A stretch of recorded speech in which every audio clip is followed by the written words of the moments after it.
TDP Janasena పార్టీలతోనే రాష్ట్ర అభివృద్ధి చెందుతుందని మాజీ ఎమ్మెల్యే బండారు సత్యనారాయణమూర్తి అన్నారు. చింతకట్ల పంచాయతీ వైసీపీ వార్డు మెంబర్ దమ్ము సుశీల తన 150 మంది అనుచరులతో మాజీ మంత్రి బండారు సమక్షంలో టీడీపీ పార్టీలో జాయిన్ అయ్యారు. టీడీపీ పార్టీలోకి వచ్చిన వారిని పార్టీ కండువా కప్పి బండారు ఆహ్వానించారు. ఈ సందర్భంగా బండారు మాట్లాడుతూ లోకేష్ యువగలం పూర్తయిన తర్వాత పవన్ కళ్యాణ్, చంద్రబాబు నాయుడు ఒకే వేదికపై ఉండడంతో యువకులలో ఉత్సాహం పెరుగుతుందని, వైసీపీ పాలనపై విరక్తి చెందిన పార్టీ నాయకులు జగన్మోహన్ రెడ్డిని తిరిగి ముఖ్యమంత్రి కాకుండా చేయాలని తెలుగుదేశం, జనసేన పార్టీల్లో చేరి వైసీపీ ప్రభుత్వంపై ఉన్న వ్యతిరేకతను వెల్లబుచ్చుతున్నారని తెలిపారు. యువగలం పూర్తయిన తర్వాత పవన్ గారు, చంద్రబాబు నాయుడు గారిని ఒకే వేదిక చూసిన తర్వాత ప్రజలకు స్పష్టంగా అర్థమైంది, ఈ దుర్మార్గ పాలన అంతం చేయాలా, ఈ జగన్మోహన్ రెడ్డి నాశనం చేసిన ఈ రాష్ట్రాన్ని విధ్వంసం చేసిన ఈ జగన్మోహన్ రెడ్డిని ఓడించాలని వైకాపా నాయకులు ఈవేళ విరక్తి చెంది, ఆయన పాలన విరక్తి చెంది ఈవేళ యువకులు చూశారు. రమేష్ గారు కానీ ఇతర పెద్దలు కానీ ఈవేళ 4-5 సంవత్సరాలుగా పార్టీకి పనిచేసిన వాళ్ళు ఈవేళ తెలుగుదేశం పార్టీలో జాయిన్ అవుతున్నారు. దానికి కారణం నిన్న వైకాపా ఎమ్మెల్యేలే జారిపోతున్నారు, ఎమ్మెల్సీలు జారిపోతున్నారు. ఇవాళ తలుపులు వేసుకొని కాసుకోవాల్సిన పరిస్థితి ఈవేళ జగన్మోహన్ వచ్చింది. ఎందుకు వస్తుంది? అది పరిపాలన గాడిలో పెట్టలేక, అనుభవం లేక, అవినీతి పెరిగిపోయి విధ్వంసం చేసి చివరికి చంద్రబాబు నాయుడు గారినే జైల్లో పెట్టండి కిరాతకుడు ఈ జగన్మోహన్ రెడ్డి. ఈ నెల చూసాం, సిబిఐ తన తండ్రి చనిపోయాడని కోర్టు తిరుగుతూ ఉంటే పాపం సొంత చెల్లెల మీద కేసు పెట్టిన కిరాతుడు కదా ఈ జగన్మోహన్ రెడ్డి. అందుకే ప్రజలు చీకొట్టే రోజు వచ్చింది. ఇవాళ చింతగడ్డ పంచాయతీలో కూడా నేను జాయింట్ గారు చెప్పాను, ఈ కనకరాజు అనేవాడు సుమారు 40-50 కోట్ల భూమిని నెంబర్లో మార్చి ఆక్రమించి అమ్ముతూ ఉంటే నేనే జేసీ గారు చెప్పి ఆపాను. కానీ ఇంకా జరుగుతుంది. ఇవాళ చూసాం, దగ్గర ఇక్కడ లేఅవుట్ వేసి సొంతంగా అమ్మేస్తున్నాడు ఈ కనకరాజు అనేవాడు. 1 మీటర్ ఇంటికి సచివాలయం పక్కనే కళ్ళు మూసుకున్న అధికారులు, కళ్ళు మూసుకున్న రెవెన్యూ వాళ్ళు. నేను ఒకటే చెప్తున్నాం, 60 రోజుల తర్వాత మా రమేష్ కానీ, మా మిత్రులు కానీ ఎవరైతే ఈ స్కాములతో ఉన్నారు, ఇంతకుముందు చిన్నారావు కానీ, సన్యాసరావు కానీ, గణేష్ కానీ ఎవరైతే పట్టుకొచ్చారో అవన్నీ ఆల్రెడీ మేము కంప్లైంట్ చేయించాం, ఎంక్వైరీ చేయించాను. రేపు ప్రభుత్వం వచ్చిన వెంటనే జనసేన తెలుగుదేశం ప్రభుత్వం వస్తుంది, పవన్ కళ్యాణ్ గారు, చంద్రబాబు కలిసి ప్రభుత్వాన్ని ఏర్పరిచిన తర్వాత ఖబర్దార్ కనకరాజు, నీ స్కాములన్నీ తీసి నీ మీద క్రిమినల్ కేసు పెట్టి నిన్ను జైలు పంపించే కార్యక్రమాన్ని బండారు సత్యనారాయణమూర్తి తెలుగుదేశం, జనసేన తీసుకుంటుందని చెప్పి తెలియపరుస్తూ ఎప్పటికైనా సరే నీ బెదిరింపులు ఆపు. 2 సార్లు వార్డు నెంబర్ చేశాం సార్. పార్టీ పైన పాలన బాగుంది సార్. ఇక్కడ గణశెట్టి కనకరాజు అనే వ్యక్తి మమ్మల్ని తప్పుడు కేసులు పెట్టించి, తప్పుడు ఇబ్బందులు పెట్టించి మమ్మల్ని చాలా భయభ్రాంతులు చేస్తున్నారు సార్. అంతేకాకుండా సుమారు అతని అక్రమాలు మేము ఆపుతున్నామని మా మీద అటువంటి మర్డర్ కేసులు, మా ఆడవాళ్ళ ఇంట్లో ఉన్న వాళ్ళు కూడా బయటికి లాగి బాగా భయభ్రాంతులు చేసి సుమారు మొత్తం పంచాయతీ జనాలందరినీ, పంచాయతీ ప్రజలు మమ్మల్ని ఒక్కలేని కాదు అందరినీ కూడా ఇబ్బందులు పెట్టి చాలా మమ్మల్ని భయభ్రాంతులు చేస్తున్నాం సార్. మేము అందుకే పార్టీకి నూతన సంవత్సరంలో అధికారులు, ఉద్యోగులు, సిబ్బంది రెట్టింపు ఉత్సాహంతో పనిచేసి అభివృద్ధిలో జీవీఎంసీని మరింత ముందుకు తీసుకువెళ్లాలని కమిషనర్ డాక్టర్ సాయికాంత్ వర్మ పిలుపునిచ్చారు. జీవీఎంసీ ప్రధాన కార్యాలయం సమావేశ మందిరంలో కార్పొరేటర్లతో కలిసి తనను కలిసిన అధికారులు, సిబ్బంది, ఉద్యోగ సంఘాల ప్రతినిధులకు ఆయన నూతన సంవత్సర శుభాకాంక్షలు తెలియజేశారు. ఈ సందర్భంగా కమిషనర్ సాయికాంత్ వర్మ మాట్లాడుతూ నగర పరిధి పెరుగుతూ వస్తోందని, రానున్న రోజుల్లో నగర అవసరాలకు సరిపడా ప్రాజెక్ట్స్ ను తీసుకువచ్చి నగర ఖ్యాతిని పెంచే విధంగా ప్రణాళికలు చేపట్టామన్నారు. నగర కమిషనర్ అదేవిధంగా గౌరవనీయులు మన నగర మేయర్ గారి తరపున కూడా ఈరోజు యావత్ విశాఖ నగర ప్రజలందరికీ కూడా నూతన సంవత్సర శుభాకాంక్షలు తెలియజేస్తున్నాము. 2023 ఒక మంచి సంవత్సరంగా మనకు ముగిసింది. విశాఖ నగర ప్రజలకు, విశాఖ నగర వాసులకు చాలా మంచి ఇయర్గా మంచి ప్రాజెక్ట్స్కి మనము తీసుకొని వచ్చాము. 2024 సంవత్సరం కూడా మరింత సక్సెస్ఫుల్గా ఈసారి మొట్టమొదటిసారి 5,400 కోట్ల బడ్జెట్ని కూడా ప్రపోజల్కి పెట్టబోతున్నాము. సో దీంతో సుమారు గత సంవత్సరాలతో పోలిస్తే నియర్లీ 1,500 crores అదనంగా బడ్జెట్ని ఈసారి పెట్టబోతున్నాం. So the city is growing.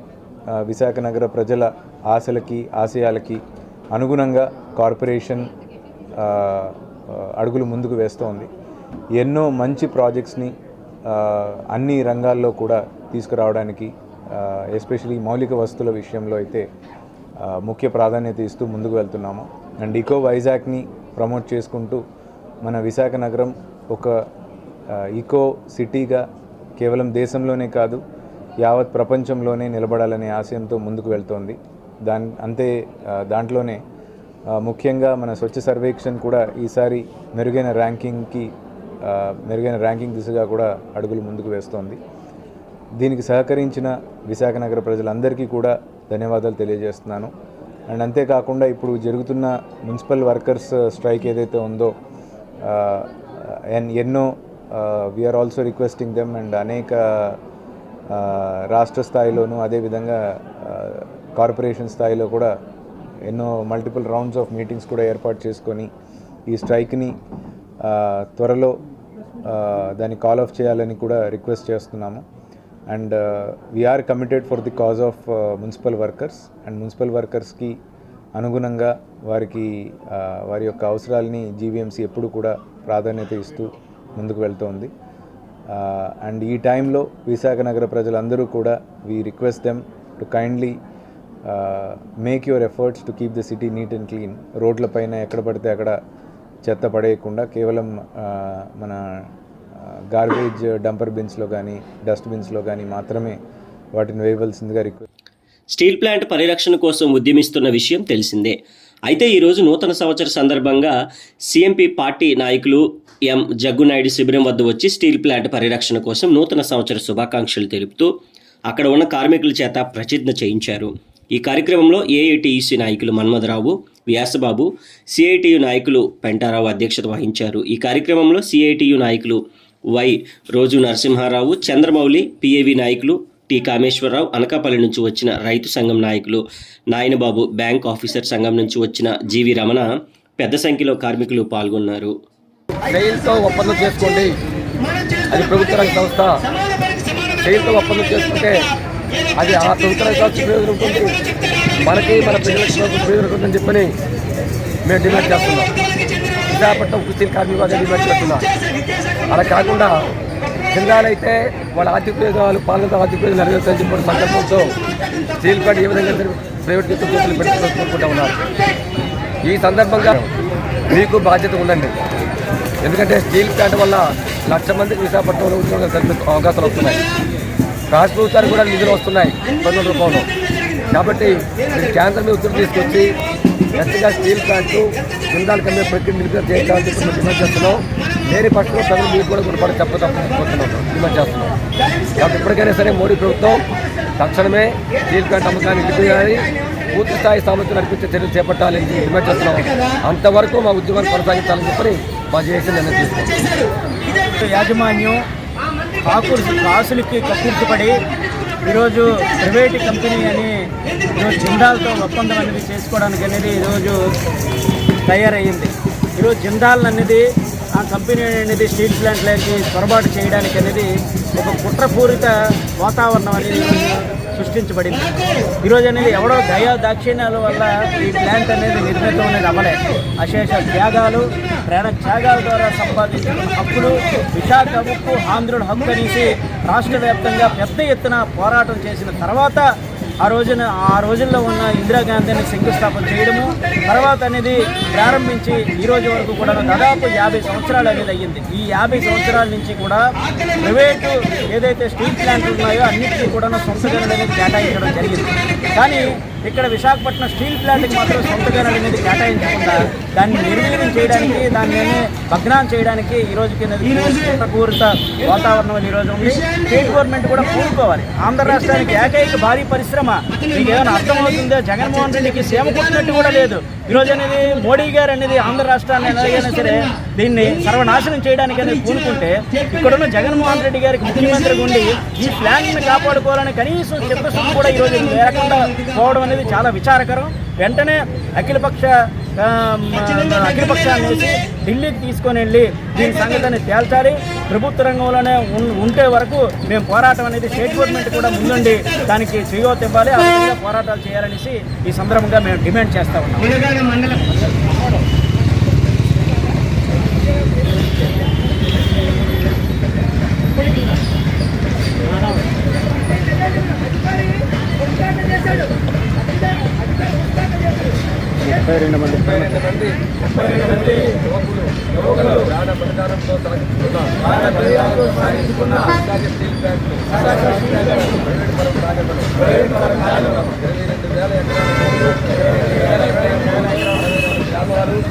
గ్రామాలు త్యాగాలు చేసిన రైతులను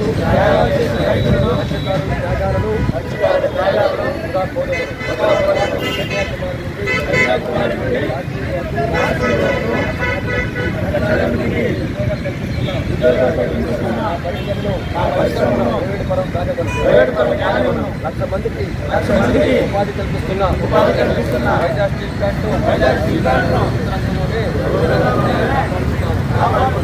మధ్యకాలకి అమలుగా ఉన్న వైజాగ్ స్టీలు వైజాగ్ మధ్యకాలంగా ఉన్న విశాఖపట్నం వైజాగ్ స్టీల్ ప్లాంట్ వలన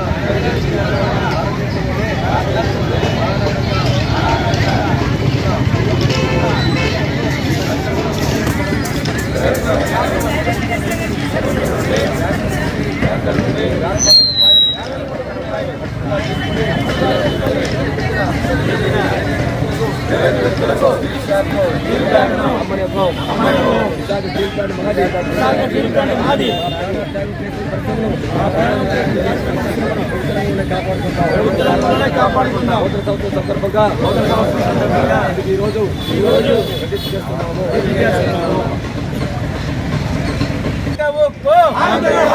ఆంధ్రుల హక్కు ఆంధ్రుల హక్కు అమ్మడానికి ఈడవడు అమ్మడానికి ఈడవడు అమ్మడానికి ఈడవడు అమ్మడానికి ఓడవడు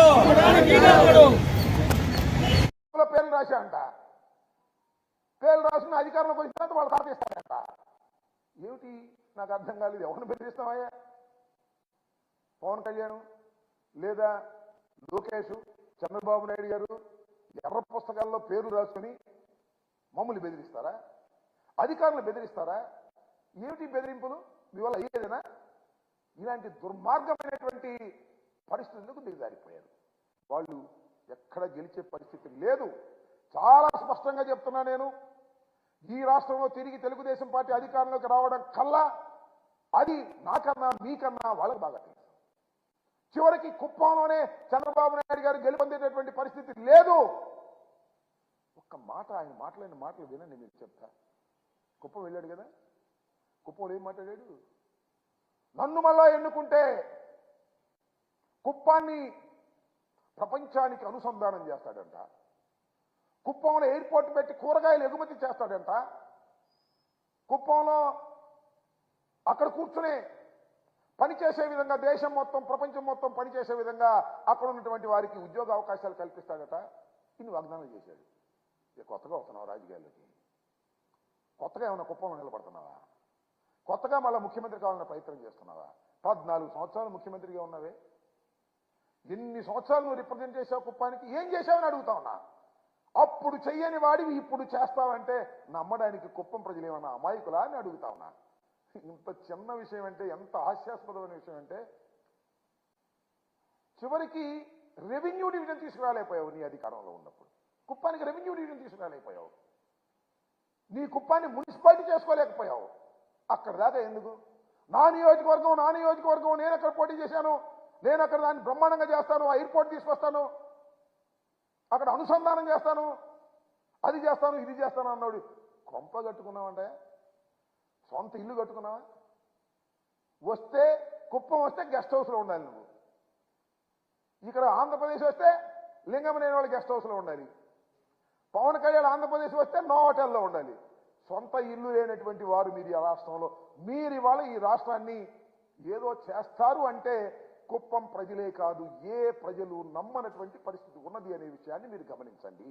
ఏదో ఒక విధంగా అరాచకం చేయాలి, ఏదో ఒక విధంగా దాడులు చేయాలి, దాడులు చేసి అల్లకల్లోలం చేసి రాష్ట్రాన్ని సర్వనాశనం చేయాలి అనేటువంటి ఆలోచనే ఈ కలయిక తప్ప ఇది రాష్ట్ర ప్రయోజనాల కోసం కలిసినటువంటి కలయిక కాదనే వాస్తవాన్ని ప్రజలు గమనించాలి, ఓటరు మహాశయులు గమనించాలి, మేధావులు గమనించాలి అని ఈ సందర్భంగా నేను మనవి చేస్తున్నాను. ఎంత దుర్మార్గమైనటువంటి ఆలోచనలు చేసి వాళ్ళ చంద్రబాబు నాయుడు గారు, పవన్ కళ్యాణ్ గారు, లోకేష్ గారు అరాచకాలు సృష్టించేటువంటి కార్యక్రమాలు మీరు చేస్తున్నారు. నేను మనవి చేస్తున్నా. ఇవాళ ఏదో మా శాసనసభ్యురాలు మా మంత్రివర్యులు బీసీ కులానికి చెందినటువంటి ఒక మహిళ ఆఫీసు మీద మీరు దాడి చేశారే, చట్టం ఊరుకుంటుందా? ఉక్కు పాదంతో అణిచివేస్తాను జాగ్రత్త అని మనవి చేస్తున్నా. అరాచక శక్తులకు ఈ రాష్ట్రంలో తావులేదని మనవి చేస్తున్నా. ఉక్కు పాదంతో అణిచివేస్తాం, మళ్ళా అరెస్టులు చేస్తారు చట్ట ప్రకారం, వారికి తగిన శిక్షలు వేసే విధంగా ప్రయత్నం చేస్తాం. దేనికి భయపడే ప్రశ్నే లేదు. ఈ రాష్ట్రంలో లా అండ్ ఆర్డర్ను కాపాడటానికి వైఎస్ఆర్ కాంగ్రెస్ పార్టీ సిద్ధంగా ఉంది. తప్పు చేస్తే చంద్రబాబు అయినా, లోకేష్ అయినా, పవన్ కళ్యాణ్ అయినా, నిన్న మొన్న రాళ్లేసిన వెధవలైనా వారిని అరాచకాలు చేసి వాళ్ళని అణిచి పారేస్తామని కూడా ఈ సందర్భంగా మనం చేస్తున్న ప్రభుత్వం ఉన్నదే అందుకు, చట్టాలు ఉన్నదే అందుకు. ఆ చట్టాలు తప్పనిసరిగా పనిచేస్తాయి. అరాచకాలు సృష్టించడానికి ప్రయత్నం చేసిన వారు, విడుదల రజనీ గారి ఆఫీసు మీద దాడులు చేసిన వారిని వదిలిపెడతామని అనుకో. మాకు వాళ్ళ ఆఫీసుల మీద దాడి చేసి ఇళ్ల మీద దాడి చేస్తారు, మా ఇళ్ల మీద దాడి చేస్తారు. వచ్చి మేము అక్కడే ఉండేది చూస్తూ ఊరుకోవాలి. మేమని అడుగుతా ఉన్నా. మేము రెచ్చగొడితే మా ఓటర్ మహాశైలు రెచ్చిపోయే పరిస్థితి లేదా అని అడుగుతా ఉన్నా. కానీ అది విధానం కాదనేటువంటి ఆలోచనతో మేము ముందుకు వెళ్తున్నాం. చట్టం తన పని తాను చేసుకుని ముందుకు వెళ్తుంది. పవన్ కళ్యాణ్ గారు కానీ, చంద్రబాబు నాయుడు గారు కానీ కలిసింది మీరేదో 4 సీట్లలో పోటీ చేయడానికి కలవండి తప్ప అరాచకాన్ని సృష్టించడానికి మీరు కలిస్తే మాత్రం ప్రజలు దీన్ని సహించరనే వాస్తవాన్ని మీరు కాస్త గమనించాలని మనవి చేస్తున్నా. దీన్ని ప్రజలు తప్పనిసరిగా తిప్పికొట్టే పరిస్థితి ఉంటుంది. పవన్ కళ్యాణ్ గారు కూడా ఏదో మాట్లాడుతున్నాడు. వైఎస్ఆర్ కాంగ్రెస్ పార్టీ అధికారంలోకి వచ్చిందంట, హౌసింగ్ విషయంలో అవినీతికి పాల్పడిందంట, ల్యాండ్ ఎక్విజిషన్ చేసినటువంటి హౌసింగ్కి ఇచ్చినటువంటి జగనన్న కాలనీస్ లో కోట్ల రూపాయలు కాజేశారట. దాని మీద సిబిఐ ఎంక్వైరీ చేయాలట. కళ్ళు వాళ్ళు తెరిచాడు పవన్ కళ్యాణ్ గారు. చంద్రబాబుతో కలిసిన తర్వాత ఆయన స్క్రిప్ట్ రాయటం, ఈయన సిబిఐ ఎంక్వైరీ చేయమంటాం. అసలు నేను అడుగుతానయ్యా పవన్ కళ్యాణ్ గారు, కాస్త ఆలోచించి చెప్పండి అయ్యా. మీ పార్ట్నర్ని అడుగు, పార్ట్నర్ మీన్స్ మీ దత్త తండ్రిని అడుగు, సిబిఐని వద్దని. 2024 ప్రపంచానికి కీలకమైన సంవత్సరం. ప్రపంచానికే 2024 సంవత్సరం కీలకమైనదిగా విశాఖ జిల్లా టీడీపీ ఇన్ఛార్జ్ సినీ నటుడు బాలకృష్ణ అల్లుడు శ్రీభరత్ అన్నారు. విశాఖ పార్టీ కార్యాలయంలో ఆయన మాట్లాడుతూ, ఈ ఏడాది మన రాష్ట్రంలో జరిగే ఎన్నికల్లో ప్రభుత్వం మారితే 5 కోట్ల మంది తెలుగు ప్రజల భవిష్యత్తు బాగుంటుందన్నారు. అమెరికా ఎన్నికలు కూడా ఈ ఏడాదే జరుగుతున్నాయన్నారు. ఈ కార్యక్రమంలో పలువురు టీడీపీ నాయకులు పాల్గొన్నారు.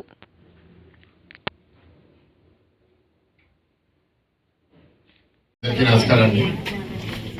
నేను రాత్రి 12 గంటలకి కుటుంబ సభ్యులతో కూర్చున్నప్పుడు కొత్త సంవత్సరం మీ లక్ష్యం ఆశయం ఏంటి అంటే 2-3 చెప్పాను. దాంట్లో చూస్ చేయమంటే మొదటి స్థానంలో ఈ ప్రభుత్వం మారాలి, మన ప్రభుత్వం రావాలి అనేది నంబర్ 1 స్థానంలో పెట్టాను. మిగతా 2 నేను అందరి ముందు చెప్పలేను, కానీ అది నా కుటుంబంలో మేము అనుకున్నది.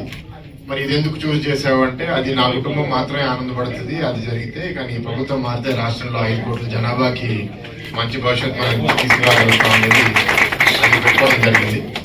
అంతేకాకుండా 2024 అనేది ప్రపంచవ్యాప్తంగా చాలా ముఖ్యమైన సంవత్సరం. ఎందుకంటే యుఎస్ఏ లాంటి మహా నేషన్ లోనే ఎలక్షన్స్ జరుగుతున్నాయి, ప్రెసిడెన్షియల్ ఎలక్షన్స్. ఇప్పుడు తైవాన్ చైనా మధ్యలో చాలా గొడవ నడుస్తుంది. తైవాన్ ఎలక్షన్స్ కూడా ఈ సంవత్సరం జరుగుతున్నాయి. మన దేశంలో ఎలక్షన్స్ జరుగుతున్నాయి, మన రాష్ట్రంలో ఎలక్షన్స్ జరుగుతున్నాయి. సో ప్రపంచవ్యాప్తంగా 2024 అనేది చాలా కీలక సంవత్సరంగా ఉండబోతుంది. మంచి జరగాలని కోరుకుంటున్నాను, మంచి నాయకులు రావాలని కోరుకుంటున్నాను. ప్రత్యేకంగా మన రాష్ట్రం గురించి మనందరికీ తెలుసు. చంద్రబాబు నాయుడు గారు తప్పకుండా ఆయన నాయకత్వంలో జనసేనతో కలిసి మన ప్రభుత్వం వచ్చి రాష్ట్రాన్ని మంచి దారిలో తీసుకెళ్లాలని కోరుకుంటూ మీ అందరికి మళ్ళీ నూతన సంవత్సర శుభాకాంక్షలు తెలియజేస్తున్నాను. Thank you.